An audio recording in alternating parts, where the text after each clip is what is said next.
Саламатсыздар ма оқырмандарым? Кене шаққан кезде не істеу керек? Бүгінгі видеом осы тақырыпта болады. Ал келесі видеода бронхитті емдеудегі хал емін айтатын боламын. Күн жылына салысымен бар табиғат жандана бастайды. Соның ішінде адам өміріне қауіпті кішкентай өрмекші тектес кенелерге де жан бітеді. Кененің адамдарға ең көп шабатын уақыты таңғы сағат 8-ден 11-ге дейін және кешкі сағат 5 пен 8-дің аралығы. Күн ыстықта сағат 11-ден 17-ге дейін олардың белсенділігі төмендей түседі. Кене көбінесе адамның мойны мен кеудесіне, басына, қолтықтың асты мен шабына жабысады. Кенелер көптеген аурулардың таратушысы болып саналады. Сондықтан шағып алған жағдайда тез арада алғашқы жәрдем жасау қажет. Кене несімен қауіпті? Бұл майда паразиттер көктемнің алғашқы сәулесімен тіріліп, белсенділігі арта бастайды. Олардың ең белсенді уақыты сәуір мен мамыр айлары. Тамыздың соңында кенелердің екінші өмірі басталады. Ересек дернәсілдер әр қарай даму үшін қан соруға кіріседі. Жалпы кененің шағуы аса қауіпті емес, алайда кенелер көптеген аурулардың таратушысы болып саналады. Олардың ішінде ең қауіптісі энцефалит пен боррелиоз. Бұл аурулар жүйке жүйесін зақымдауы мүмкін, тіпті адамды мүгедек етіп, жанын алатын кездерде болған. Энцефалит пен боррелиоздан өзге кенелер, бабезиоз, геморрагиялық безгек сияқты тағы басқа аурулардың таратушысы. Кене шағып алғанда не істеу керек?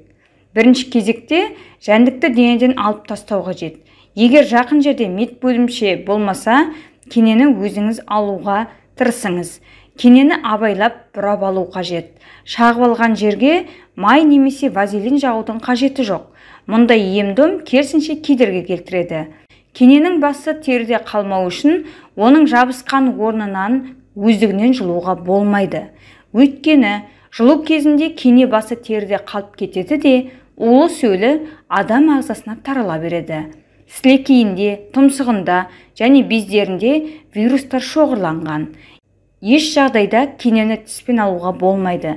Себебі вирус ағзаға ауыздың шырышты қабаты арқылы түсуі мүмкін. Адамды кене шаққанда, кенені тістеген жерінен жіппен байлап, неғұрлым тұмсығына жақын, еш серпіліссіз жіптің екі жағынан ұстап, ақырын тартып алған жөн. Ең бастысы, кенені тұмсығына жақын ұстаңыз, оны баспаңыз және жұлып алуға тырыспаңыз. Әйтпесе тұмсығы терге жабысып қалуы мүмкін. Мұндай жағдайда қысқыш пайдалану ұсынылмайды. Кенені суырып алған соң, санэпидстанция зертханасына барып, жәндікті анализге тапсырыңыз. Анализ нәтижесі бойынша дәрігер сізге ем жазып береді. Бактериалдық жұқпалар, соның ішінде боррелиоз, антибиотиктермен емделеді. Ал энцефалитпен жағдай сәл күрделірек, сізге энцефалитке қарсы сарысу дәрісін егеді. Кене шаққан соң 4 күн бойы ем қабылдау қажет болады. Кенеден қалай қорғануға болады? Кенелер қалың шөптің, бұталардың, құлаған ағаштардың арасында мекендейді. Олар ағаштан түседі деген пікір бар, бірақ бұл дұрыс емес. Әдетте олар жерден денеге тез көтеріледі. Сондықтан табиғат аясына шыққанда жабық аяқ киім мен денеңізге қонымды киім киіңіз. Шалбардың балағын шұлықтың ішіне, ал жейде мен футболканы шалбардың ішіне салыңыз. Бас киім киіңіз. Көбіне кенелер терінің бүгілген аймақтарын, мойын, қолтық, тізе асты, сонымен қатар шаш аймағын шағуға құмар. Қыдырыстан кейін осы жерлерді мұқият тексеріңіз. Кенелерден қорғайтын кремдер мен спрейлерді пайдаланыңыз. Денсаулығыңызға қатты алаңдасаңыз, кене энцефалитіне қарсы екпе жасасаңыз да болады.